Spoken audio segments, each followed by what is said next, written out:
কোরবানির মাংস গরিব আত্মীয়দের মাঝে বন্টন করা কেউ কেউ আবশ্যক মনে করে, এটা কি গুনাহের কাতারে পড়বে কিনা? খুবই দরকারি একটা প্রশ্ন। এবং কোরবানির সামনে আমাদের কোরবানির গোশত, এটাকে আল্লাহ রাব্বুল আলামিন 3 ভাগে ভাগ করার জন্য আমাদেরকে উপদেশ দিয়েছেন। ফাআত'ইমুল কানিআ ফাকুলু মিনহা, তোমরা কোরবানির গোশত নিজেরা খাও। ওয়া আত'ইমু আল কানিআ ওয়াল মু'তাররা ওয়া আত'ইমুল বাঈসাল ফাকির আছে, যারা তোমাদের আত্মীয় স্বজন আছে, প্রতিবেশী আছে, তাদেরকে খাওয়াও।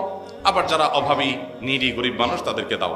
তার মানে নিজে খাবেন, আত্মীয় স্বজনদের মধ্যে হাদিয়া উপঢৌকন দিবেন, আর গরিব দুঃখীদেরকেও খাওয়াবেন। কিন্তু এই বন্টনটা এটা কোনো ফরজ বা ওয়াজিব না। এভাবে 3 ভাগে করতে পারলে ভালো, উত্তম। কিন্তু এটা যদি কেউ না করে তাতে কোনো গুনাহ হবে না। আমাদের সমাজের ভাগ নামে একটা ভাগ কোরবানির ক্ষেত্রে প্রচলিত আছে। অনেক এলাকাতে এলাকার কিছু মোড়ল মাতবররা তারা সকল কোরবানির পশু থেকে একটা অংশ, যে 1/3 করে তুলে নিয়ে আসেন, অথবা 1/3 পুরোপুরি না হোক বাধ্যতামূলক একটা অংশ তারা নিয়ে আসেন, এনে তারা তাদের মতো করে পুরো এলাকাতে বন্টন করেন। অনেক এলাকাতে যে কোরবানি দিচ্ছে তাকেও দেয়, যে দেয় নাই তাকেও দেয়। এখন এই সমাজের ভাগ নামে যে ভাগটা বাধ্যতামূলকভাবে কালেকশন করা হয়, সেটা কোনো অবস্থাতে জায়েজ না। যদি বাধ্যতামূলকভাবে করা হয়, যদি জোরপূর্বক করা হয়। এখন আমার কোরবানির গোশত আমার কাছে নির্দিষ্ট কিছু গরিব আছে জানাশোনা, আমি তাদেরকে একটু দিব, কোনো গরিবকে একটু বাড়াইয়ে দিব, কাউকে একটু কমাইয়ে দিব। আমার হয়তো আরো দূরে কোনো আত্মীয় আছে, তাকে আমি একটু পাঠাবো।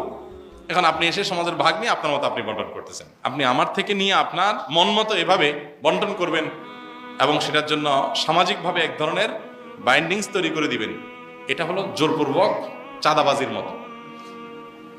আমাকে আল্লাহ রাব্বুল আলামিন আমার সম্পদ দান করতে বলছেন, আমি সম্পদ দান করব, দান করলে আমি সওয়াব পাবো। আল্লাহ আমাকে উৎসাহিত করেছেন। এখন সমাজ থেকে যদি আমার কাছ থেকে বাধ্যতামূলক দানের টাকা নিয়ে যাওয়া হয়, নিয়ে তাদের মতো তারা গরিব মানুষকে দেওয়া হয়, ব্যাপারটা কেমন হবে? তো কোরবানির গোশতের ক্ষেত্রে অনেকটা এই পর্যায়ের অনেক এলাকাতে হয়। আমাকে অনেক ভাই বলেছেন এবং বিভিন্ন এলাকার ব্যাপারে আমরা খোঁজখবর নিয়েছি যে এরকম কিছু মানুষ তাদের মোড়লগিরি মাতবরি করার জন্য এটা একটা উপায় বাইর করছে। যে পরের ধানে পোদ্দারি একটা কথা আছে না, পরের ধনে পোদ্দারি।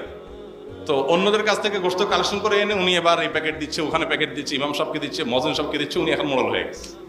এই পরের ধনে পোদ্দারিগিরি করতে গিয়ে দেখা যায় যে আমি আমার কোরবানির গোশত খুশি মনে আপনাকে দিব না, কিন্তু আপনি জোর করে নিয়ে যাচ্ছেন। সিস্টেম দিতে হবে, উপায় নেই। জোর করা বলতে কি টানাটানি করা লাগে না, সিস্টেমটাই এমন করা হয়েছে যেটা না দিয়ে কোনো উপায় নেই। এরকম করা জায়েজ নেই। লা ইয়াহিল্লু মালু ইমরিইন মুসলিমিন ইল্লা বিতিবি নাফসি, হাদিসে আসছে কোনো মুসলমানের সম্পদ তার মনের সন্তোষ ছাড়া জায়েজ নেই। এক্ষেত্রে সমাজের ভাগ দিতে যদি কারোর মনের ভিতরে উসফুস থাকে, কেউ হয়তো নিজে একটু বেশি করে রেখে খাবে, তো সে রাইট তো আছে, শরীর তো তাকে বাধ্য করে না, কিন্তু আপনি তো তার কাছ থেকে জোর করে উঠে নিয়ে আসছেন। তো এরকমটি করা জায়েজ হবে না।